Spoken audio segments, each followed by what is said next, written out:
Bendiciones, ¿cómo están? Es mi deseo siempre que seas prosperado en todo, así como prospera tu alma. Gracias por participar de este discipulado. Hoy estamos continuando esta hermosa revelación de Daniel y sus secretos que tenía la estatua, los sueños que él tenía y cómo esto se asocia con nuestros días. No te pierdas, que hoy vamos a estar viendo el imperio griego y todo lo que esto enseña para nosotros. Acompáñame en oración y posterior vamos a adorar con ese canto. Padre, te adoramos, te exaltamos, digno eres, Señor, de ser adorado, amado. Señor amado, háblanos al corazón. Que esta enseñanza, Señor, permee y entre a lo más profundo y que la podamos vivir y ser amonestados y ser exhortados y poder ser equipados para servirte mejor. En el nombre de Jesús, tu Hijo. Amén, amén y amén. Adoremos juntos.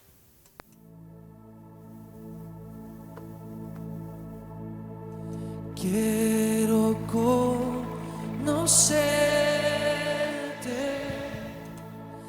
cada día más a ti, entrar en tu presencia y adorar.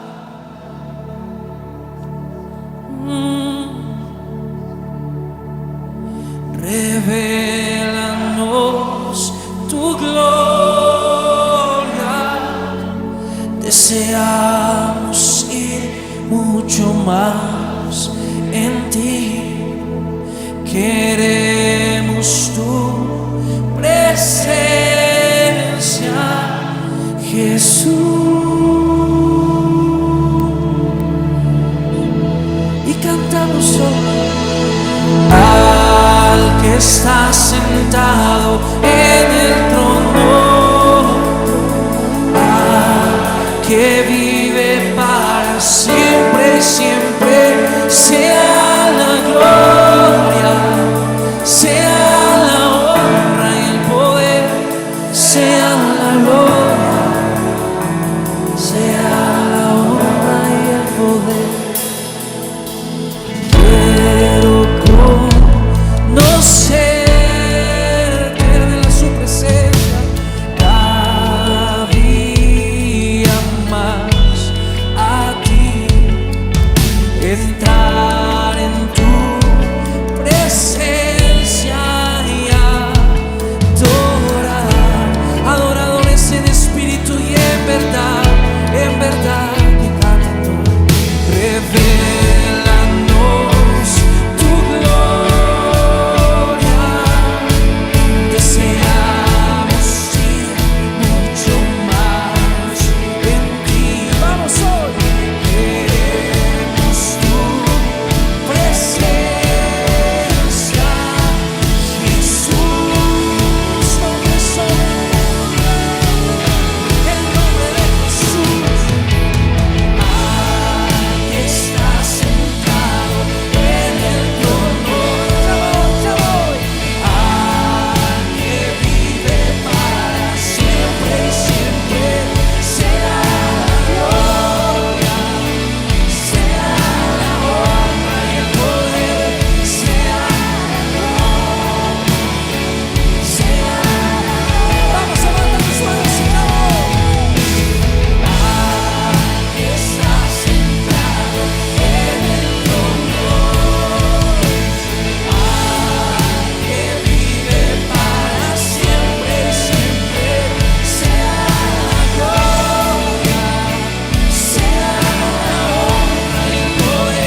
Amén.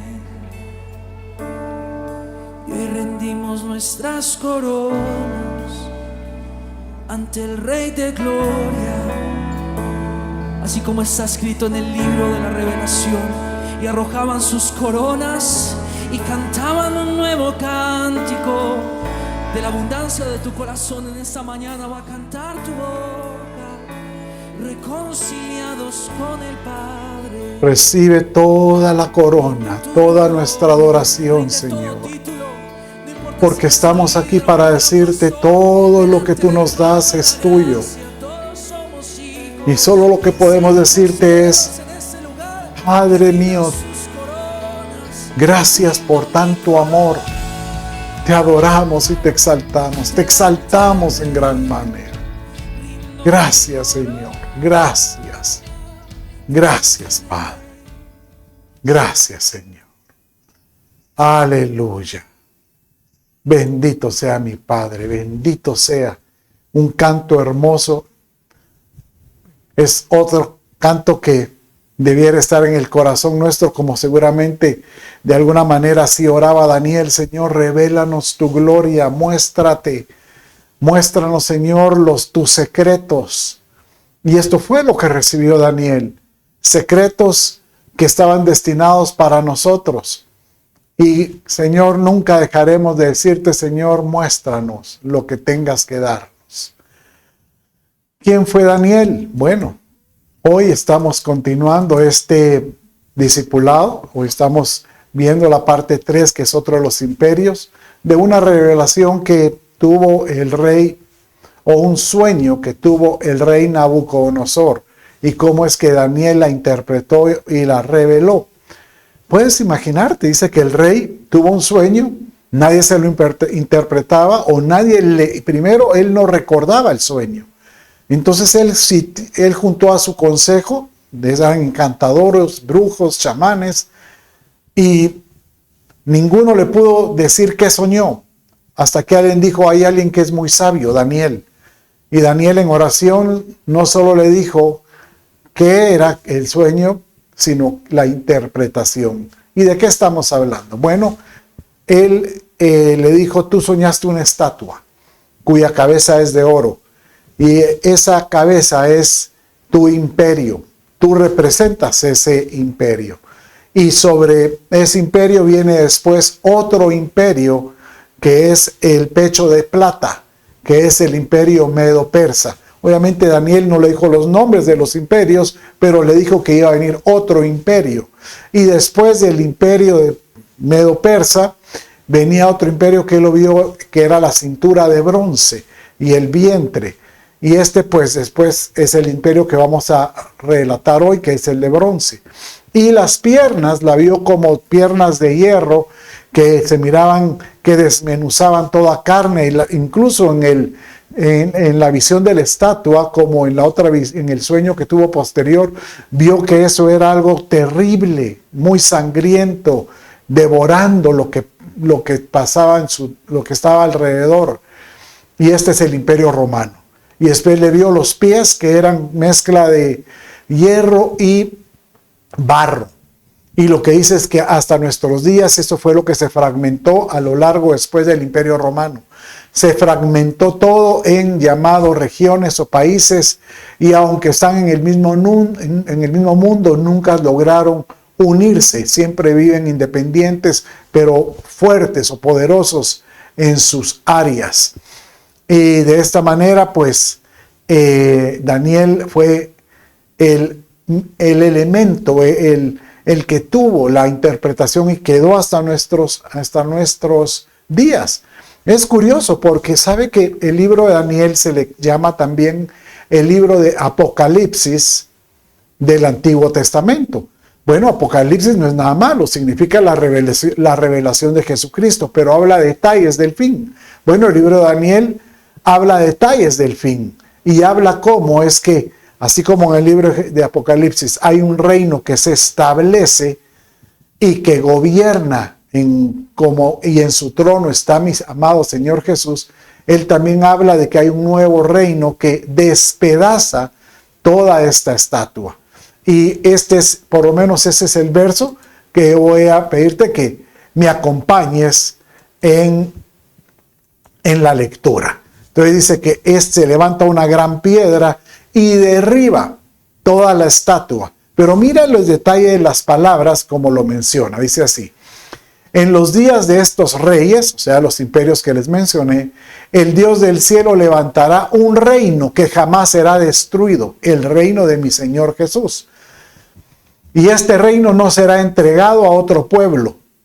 Desmenuzará y pondrá fin a todos aquellos reinos, dando a entender de que la influencia de estos reinos llevaron o continuaron con cada reino posterior. O sea, cada reino posterior recibía lo que llevaba lo que el imperio anterior tenía. Y ese era un cúmulo de cultura, de filosofía, de datos impropios de ellos. Y hasta nuestros días nosotros estamos recibiendo el cúmulo de todos estos reinos. Pero el reino de Jesús, que es el que destruirá todo esto, permanecerá para siempre, como viste que una piedra fue cortada del monte sin ayuda de manos, y que desmenuzó el hierro, lo romano, el bronce, lo griego, el barro, lo de Medo-Persa, la plata y el oro. El gran Dios ha hecho saber al rey lo que sucederá en el futuro. Así pues, el sueño es verdadero y la interpretación es fiel. Bueno, entonces, aquí vemos entonces 4 reinos o 5 calidad de imperios revelados en una estatua, y cómo es que queda un reino eterno gobernado por Jesús. Cada uno de estos reinos, como mencionábamos, tienen una influencia. Entonces, en la cabeza de oro, el imperio babilónico, vimos que ellos tenían una influencia espiritual, que era la adivinación, y tenían una influencia humana, que era hacia el intelecto. Y estos, pues, de alguna manera influyen en la iglesia o la contaminan con aspectos de la babilonización, con meter cosas hacia el intelecto o la adivinación. Eso lo vimos en el primer discipulado.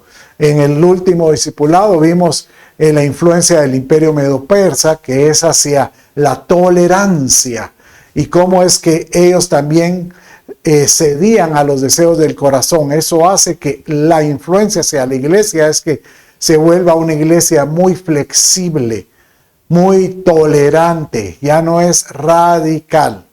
Bueno, y después tenemos el vidente de bronce, que es el imperio griego.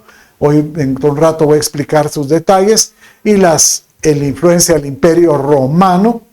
Y por último, la mezcla de culturas de hierro. Y pongo como ejemplo, por ejemplo, cómo es que a pesar de que nosotros somos cristianos, somos influenciados por aspectos del legalismo judaico. Entonces se crea un judeo-cristianismo en algunos casos, queriendo volver a los rituales judíos. Pero el Señor nos ha llamado que seamos cristianos, ponlo como Él lo estableció, ¿verdad? Bueno, entonces, siendo así, vemos que Daniel tuvo un sueño acerca de estos 4 imperios. Y lo vio en Daniel capítulo 7, que la cabeza de oro era una representación del león que tenía alas. El pecho de plata, el Medo-Persa, lo vio en el verso 5 del capítulo 7 como un oso que se levantaba de un costado, entre sus dientes tenía 3 costillas devorando carne. Y el de Grecia, lo mira en el verso 6, lo vio como un leopardo que tenía sobre su dorso 4 alas. De ave, las bestias tenía 4 cabezas con dominio. 4 alas, curioso, ¿verdad? Porque así finaliza cada imperio de estos. Y el último es el imperio romano, que lo mira como una bestia terrible, espantosa, en gran manera fuerte, enormes dientes de hierro, devoraba, desmenuzaba, hollaba los restos con sus pies y con 10 cuernos. Realmente era un monstruo que solo se puede describir como esa figura que está en su pantalla. Bien, entonces hoy vamos a ver el vientre de bronce del imperio griego. ¿Cuál es la influencia espiritual? Bueno, acuérdese, los griegos, ahí dice que emanan, o ahí es donde salieron los grandes filósofos, pero estaban plagados de filosofías místicas o hacia la forma de pensar humana. Y mucha de esta influencia humana estaba hacia el hedonismo, que significa como la atracción sexual. Y obviamente esto contamina a la iglesia porque hay una mezcla de ideologización, que significa como que mezclamos ciertas doctrinas con otras ideologías por las filosofías, y esto pues también está la tentación del creyente, ¿verdad? Y ahí vemos pues la figura del leopardo con sus 4 alas. Entonces, siendo así, ya que entramos con esta introducción, vamos a entrar de lleno ahorita a la enseñanza. ¿Por qué esa influencia hacia la filosofía? Pero para eso tenemos que entender cómo es que se desarrolló el imperio griego, ¿verdad? ¿De dónde salió? ¿Por qué se desarrolló tanto? Bueno, vamos a hablar brevemente un poco acerca de la historia, ¿verdad? El imperio griego, pues, fue un imperio que se caracterizó por tratar de crear cultura. Y esta cultura influyó muchísimo a Israel. Incluso Hechos 17:8 dice que cuando Pablo estaba en Grecia, él se dio cuenta de la cantidad de filósofos que estaban ahí y que disputaban. Habían epicúreos, estoicos, y decían, ¿y este palabrerío qué es? Realmente le decían a Pablo, tú eres un predicador de divinidades extrañas, porque predicaba a Jesús y a la resurrección. Entonces creían que este era otro más de tantas filosofías que ellos tenían. Y todo esto lo asociaban con misticismo, o sea, una mezcla de religión pagana con aspectos ideales místicos o míticos. Y esto influenció a muchas naciones. Tal era la influencia del imperio griego que, por ejemplo, el Nuevo Testamento se escribió en griego. Hechos 17:22 dice que Pablo en el Areópago, o sea, cuando él estaba en Grecia, él decía, varones atenienses, sos muy religiosos en todo sentido. Él mismo les dijo que la religión la tenían en él muy cerca. Y Alejandro Magno, pues, fue el que gobernó 13 años y cambió por completo la estructura política cultural, con una época de mucho intercambio cultural que se extendió por el Mediterráneo, y Alejandro Magno fue el más grande y heroico de los grandes conquistadores. Realmente aquí vemos, aunque sea en esta letra muy pequeña, pero la traté de leer diciendo que el imperio griego que hizo cambiar la cultura a una cultura mejor. Y es curioso que Dios dice que Él no quiere mejorarnos la carne, sino Él la quiere matar. Él lo que quiere es que nuestra carne, en el espíritu, nuestro hombre carnal, llamémoslo así, los deseos de la carne, pues, que mueran para que lo que se desarrolle es la parte espiritual o lo que es los conceptos de Dios, ¿verdad? Bueno, el imperio griego estaba plagado de diferentes escuelas, casas doctrinales, ¿verdad? Por ejemplo, se desarrolló en 3 épocas muy importantes. La arcaica, la época arcaica inició con reyes, y después esto dieron cuenta que no funcionaba la monarquía, sino que dio paso a la aristocracia. Y ellos produjeron los primeros Juegos Olímpicos y se introduce la moneda. Incluso desarrollaron moneda para intercambio. ¿Qué es la aristocracia? Bueno, cuando gobiernan, llamémosle familias completas, no solo un rey, sino los aristócratas, o sea, los principales, que muchos tenían relaciones familiares, otros eran únicamente muy importantes. Pero después esto dio a luz a la época clásica, que por los desórdenes de la aristocracia se reformó y creó el concepto de la democracia, o sea que fueron los griegos los que desarrollaron el concepto del gobierno por elección popular demócrata, ¿verdad? Y ellos pues desarrollaron el arte por medio de la expresión de esculturas. Y ellos pues eran hábiles en las guerras. Está una guerra muy famosa, las guerras médicas, que fueron contra los persas. Y las guerras del Peloponeso, que era contra Esparta y Atenas, que ahí es donde aparece el caballo de Troya, ¿se acuerda? Y está la época helenista, donde Filipo II conquistó los pólipos griegas y su hijo Alejandro Magno. O sea, realmente aunque el imperio había crecido, aún no había desarrollado su fuerza, sino fue hasta con Alejandro Magno que él expandió los territorios y él fue el que prácticamente conquistó el imperio medo-persa. Y por eso se considera que fue el mayor imperio del mundo antiguo. Cuando él murió, su reino es dividido entre sus 4 generales. Por eso encontramos un leopardo con 4 alas y da lugar a los reinos helenísticos, dice la Escritura. Bueno, para poder entender el crecimiento, aquí tenemos el imperio babilónico, que aunque se extendió a Egipto, llegó un poco a la mitad de lo que podría ser Irak actual y un poco de el sur de Turquía, ¿verdad? Pero el imperio medo-persa, este sí logró alcanzar un poco más, llegó un poco más a Grecia, por lo menos un segmento, un poco de Egipto, extendió la frontera de Egipto y alcanzó un poco más de lo que es Irak, llegando hasta Irán, y yo diría que hasta lo que se le denomina Pakistán o la India, ¿verdad? Pero el imperio de Alejandro Magno, el griego, este sí pues comenzó, tenía toda Grecia, se extendió más allá en el occidente, en el oriente, hasta las fronteras casi con la India, Egipto. Realmente este se extendió mucho, mucho más.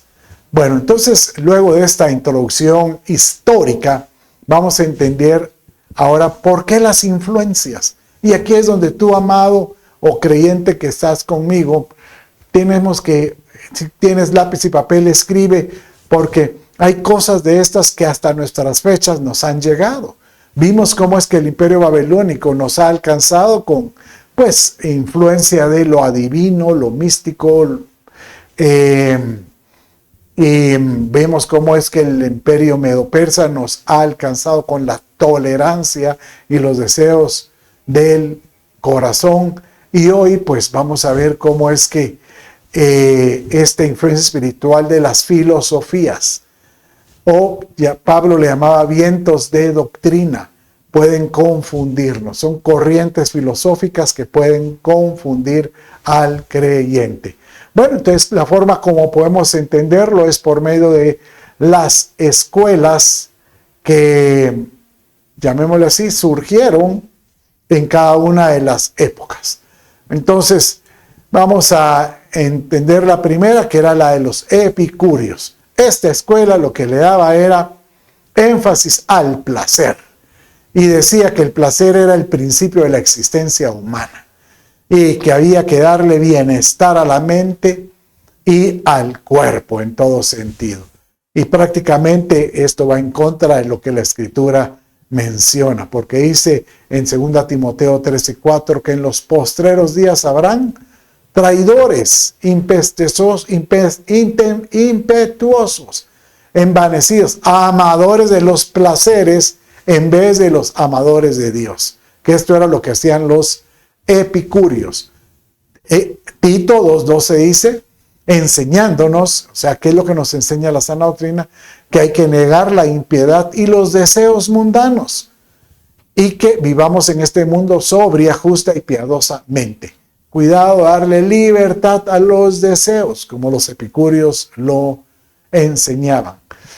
Segunda Pedro 2:13 dice, recibiendo el galardón de su injusticia, ya que tienen por delicia el gozar el deleite de cada día. O sea que hace mención que el epicúreo dice, deleítate, disfruta la vida.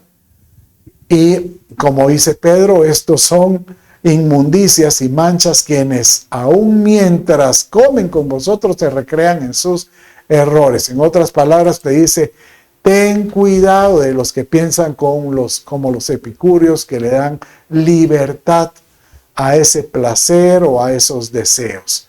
Bueno, también menciona de los epicúreos que ellos decían, vive, no hay nada malo en la vida.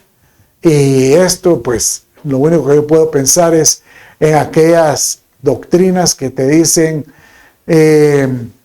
no hombre, vive la vida, porque si tú eres cristiano, si pecas, de todos modos el Señor ya te salvó. O sea que eso es como vivir por gracia. Dice, posiblemente influencia la doctrina salvos siempre salvos, que la salvación no se pierde, aunque vives en libertinaje y pecado. Llamada la supergracia, predicaban que aunque el cuerpo peque, el espíritu se mantiene impoluto, por lo que no hay problema si el cristiano peca. Y literal, tú sabes que delante de Dios esto no es así.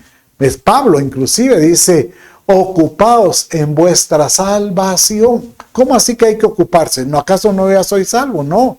Ocúpense en su salvación, porque dice, para no caer en descrédito. O sea, en otras palabras, como que se pudiera perder, ¿verdad?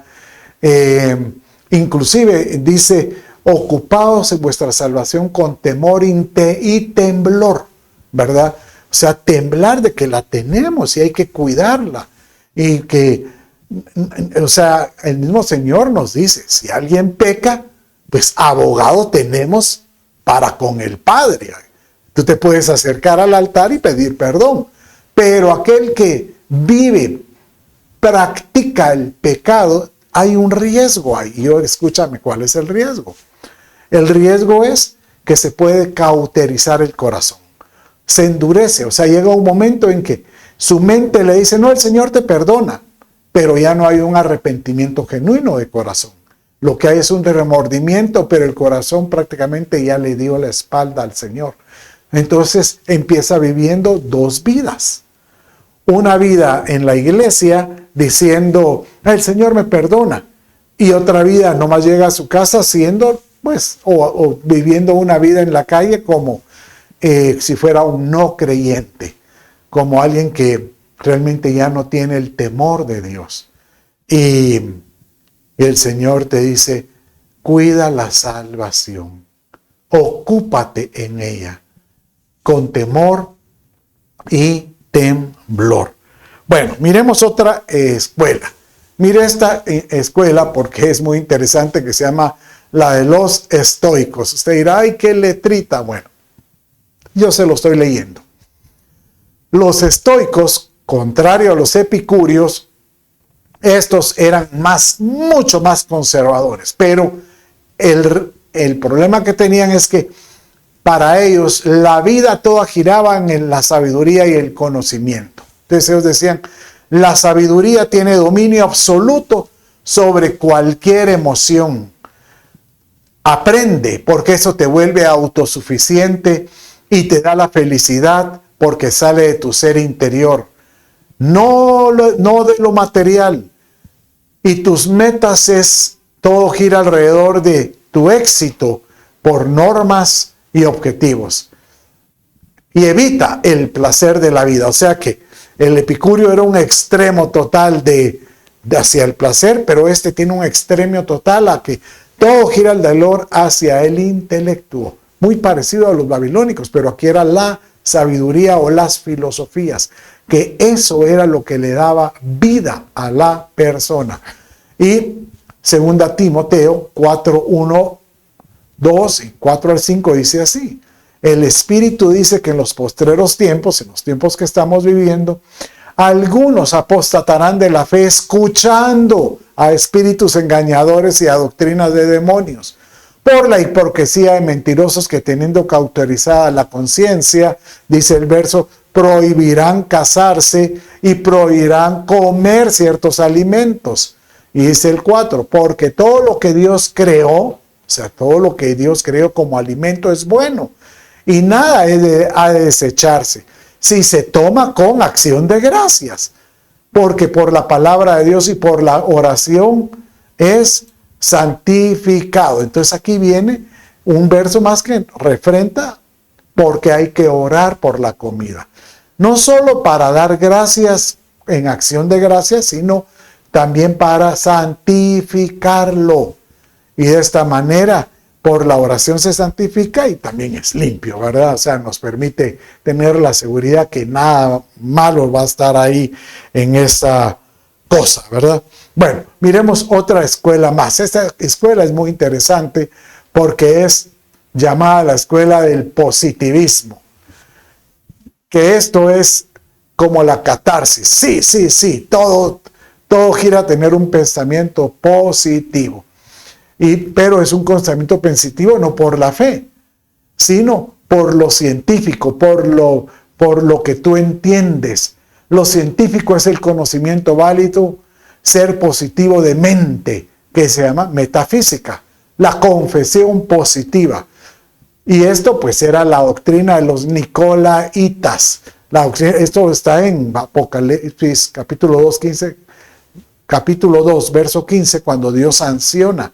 Algo tengo contra ti, que te has dejado llevar por la doctrina de los nicolaitas, que ellos siempre decían, siempre en victoria, salud y prosperidad. Entonces, el problema que yo veo con esto es que hay algunos que quieren demostrar que están bendecidos, que están prósperos, que no tienen necesidad de nada y yo estoy bien. Y eso obliga a que ellos empiezan a endeudarse, empiezan a prácticamente a depender de sus fuerzas. Y esto va contrario a lo que dice la Escritura. Lo que dice Filipenses 4 y 12 dice, donde él dice, sé vivir en pobreza y sé vivir en prosperidad. En todo y por todo he aprendido el secreto tanto de estar saciado como de tener hambre, de tener abundancia como de sufrir necesidad. Y, bueno, esto me lleva a otra escuela, el escepticismo. Mire, qué cantidad de escuelas, pero hoy solo mencionamos 4. Dicen que habían varios, por lo que da a entender la historia, varios, yo diría que llegaba más de los 100 escuelas que habían. El escepticismo dice, niega el conocimiento y consideraba inaccesible la verdad. Y eso es contrario, porque Jesús es el camino, la verdad y la vida. Ahí viene la palabra escéptico, que todo está en duda, que todo no puede ser razonado por una sola verdad, porque tiene que ser un cúmulo de verdades, dice. Pero Tito 1:1 dice, Pablo, siervo de Dios y apóstol de Jesucristo, conforme a la fe de los escogidos de Dios y al pleno conocimiento de la verdad, que es según la piedad. Entonces,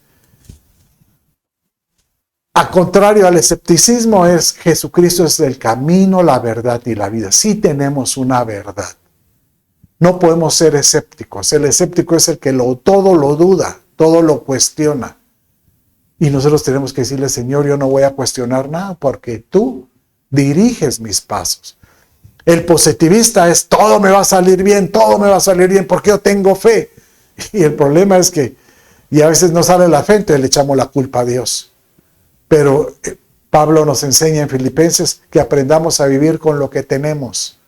Porque si Dios quiere, nos prospera de tal manera que podamos dar un testimonio de que podemos administrar esa riqueza. O podemos vivir con poca riqueza y aún así dar testimonio de que Dios sostiene. O sea que siempre hay una versión muy hermosa en la Escritura de cómo proceder, de cómo vivir en esa actividad de fe en todo sentido. Bueno, miremos otra escuela más, ¿verdad?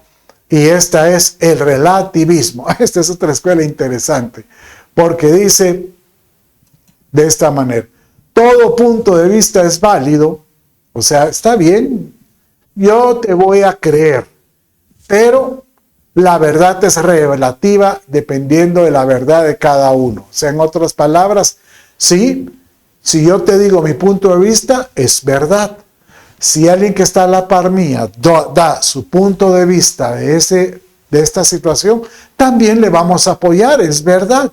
O sea que todo gira alrededor de que no podemos ser tan específicos de que hay una sola verdad. Todo es relativo. Y nosotros sabemos que esto no es así. Porque el pensar el que todo es relativo, empiezo yo a creer diferentes voces, creencias. Y esto le decía Pablo a los Gálatas: oh Gálatas insensatos, ¿quién os ha fascinado a vosotros, ante cuyos ojos Jesucristo fue presentado públicamente como crucificado? En otras palabras, le está diciendo, Gálatas, si sabemos que Jesucristo resucitó y Él está reinando en los cielos y Él está gobernando, cuidando a su iglesia, y por eso Él se presentó. Pero ustedes me vienen a mezclar tradiciones. El problema que tenían los Gálatas es que querían traer las tradiciones judías.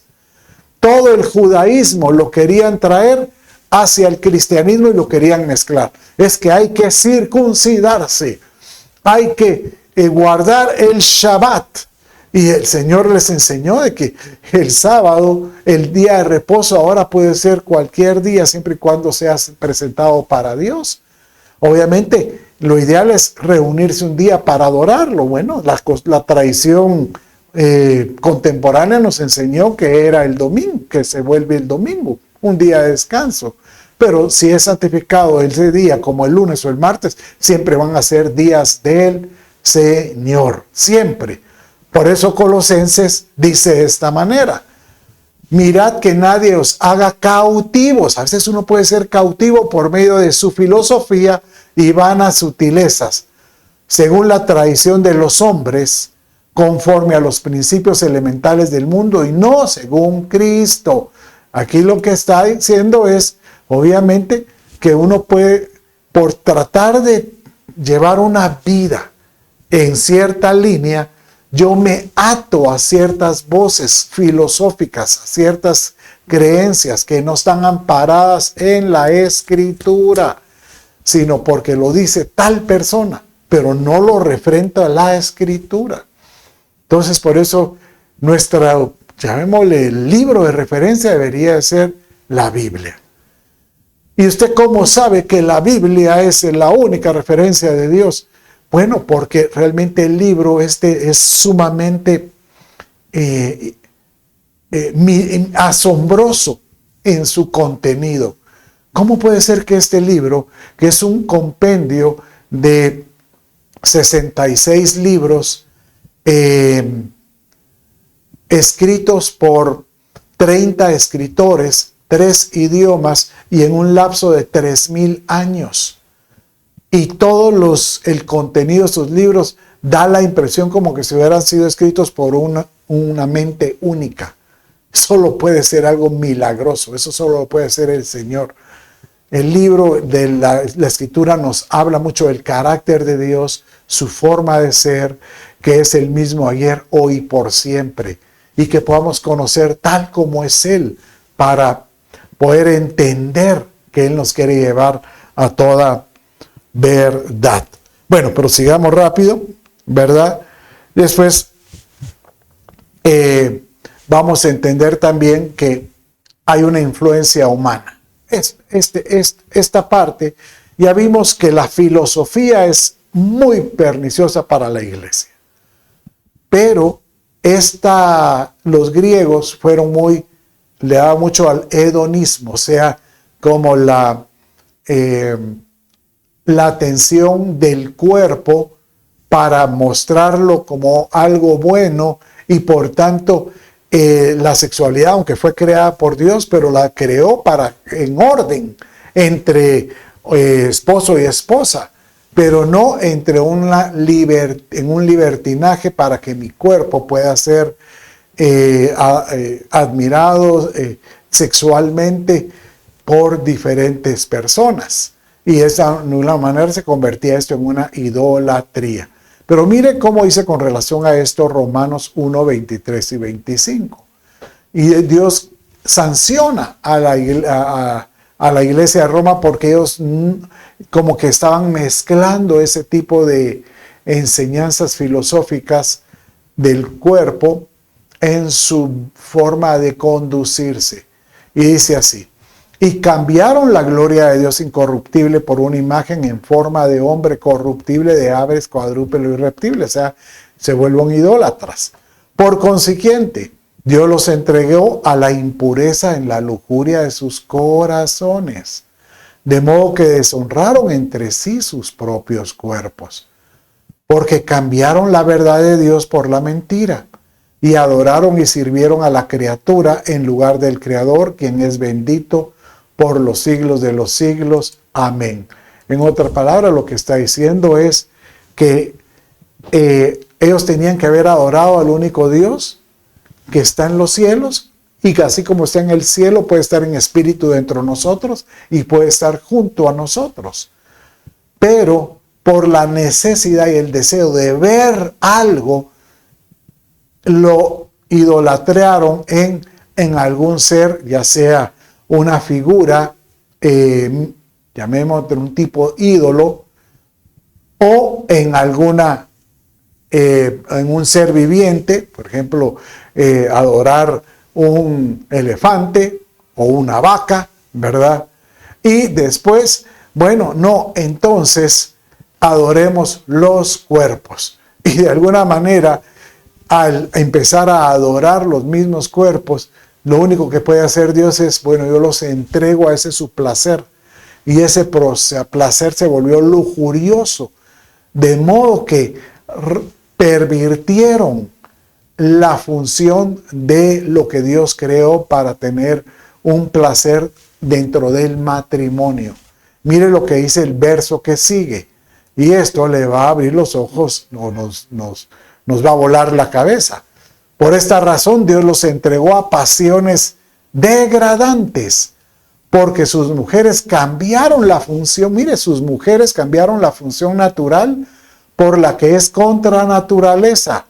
O sea que el sexo, que debería ser la forma como la conocemos, hombre, mujer y pues el hombre tiene un miembro y la mujer tiene su miembro, no utilizan otras partes del cuerpo para tener la relación de este tipo. O sea, degradaron la función natural que Dios puso. Y de la misma manera también los hombres, abandonando el uso natural de la mujer, se encendieron en su lujuria unos con otros, cometiendo hechos vergonzosos, hombres con hombres, y recibiendo en sí mismo el castigo correspondiente a su extravío.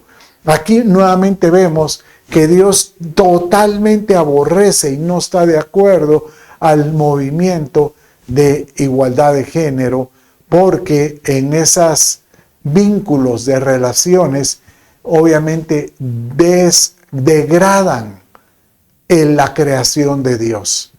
Degradan que el propósito del matrimonio es poder presentarle a Dios una simiente. Y eso solo puede provocarse entre hombre y mujer, no entre personas del mismo género. Y esto pues se vuelve vergonzoso porque Dios viene y lo suelta y dice, hagan lo que ustedes quieran y ustedes van a ver que van a caer a lo más bajo. Pero lo curioso es que Pablo aquí le está hablando a la iglesia de Roma. Entonces da la impresión que algunos todavía tenían ciertas prácticas y siendo cristianos. Y esto pues se vuelve muy delicado. ¿Sabe usted que estas prácticas del homosexualismo, lesbianismo, incluso vienen desde la antigüedad. Hay un verso que dice en Isaías, capítulo 34, verso 14, que dice así: las fieras del desierto se encontraban con las hienas. El macho cabrío llamará a los de su especie. Si el monstruo nocturno se estableciera ahí y se encontrara para sí el lugar de reposo. Entonces, este monstruo nocturno es una potestad. Y el nombre que utiliza ahí para este monstruo nocturno es Lilith. Y este Lilith lo conocían inclusive en otras culturas, no solo en las Judea, en los hebreos, sino los asirios. Y dice que los asirios tenían una diosa que se llamaba Lilith, que esta diosa tenía dos seres, uno a la derecha y uno a la izquierda, tal como usted lo mira en su pantalla, en la figura.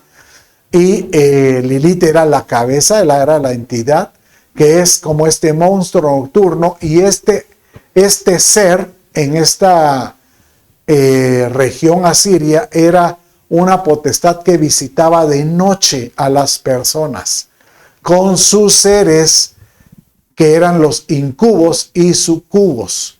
El incubo, pues obviamente como su nombre lo dice, es estar encima. Y el sucubo dice estar debajo.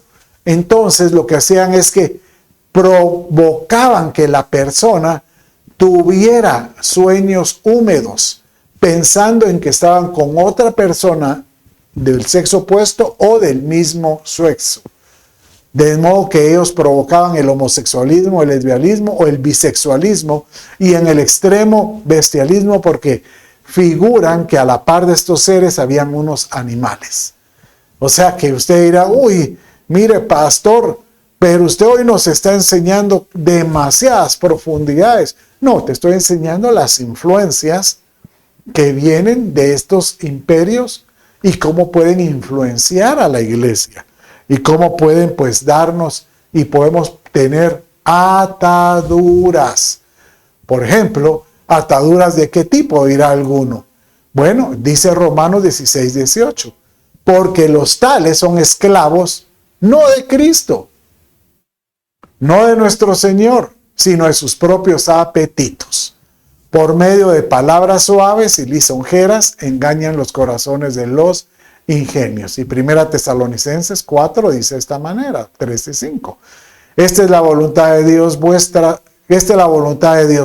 santificación, y es decir, que se abstengan, que no se involucren con inmoralidad sexual, que cada uno de vosotros sepa cómo poseer su propio vaso en santificación y honor, y no en pasión de concupiscencia. ¿Sabe usted que cuando la Escritura menciona fornicación, la palabra griega que utiliza es porneia? Porneia. De ahí viene la palabra pornografía. O sea que cuando usamos la palabra pornografía es porneia, o sea, una incitación de los ojos por medio de algo gráfico.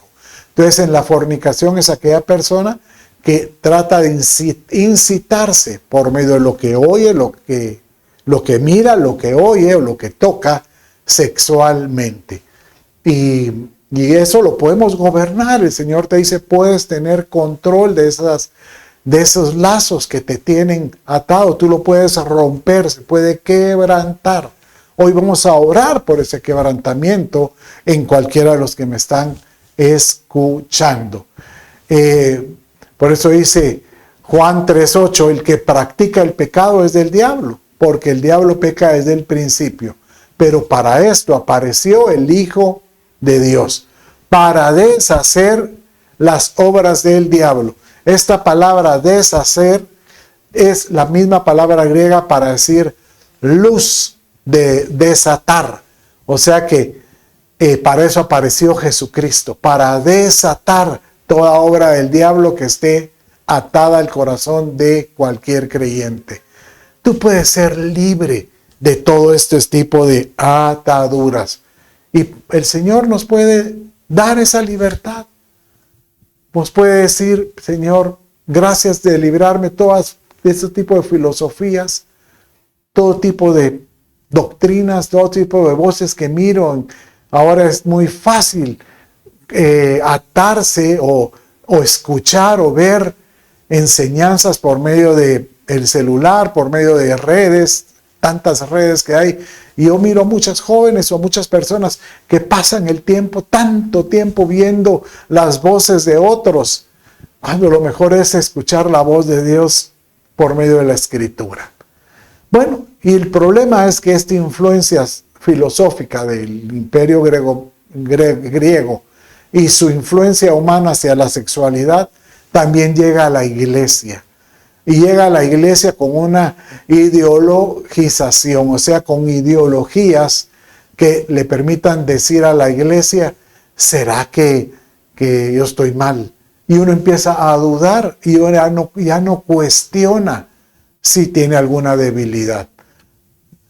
Hechos 17:22 dice que Pablo, ante tantas doctrinas que habían aquí, él decía, entonces Pablo, puesto en pie en medio del areópago griego, allá en Atenas, dijo, varones atenienses, en todo observo que sois muy religiosos, porque pasando y mirando vuestros santuarios, hallé también un altar en el cual estaba esta inscripción, al Dios no conocido, al que vosotros adoráis, pues sin conocerle es a quien yo os anuncio.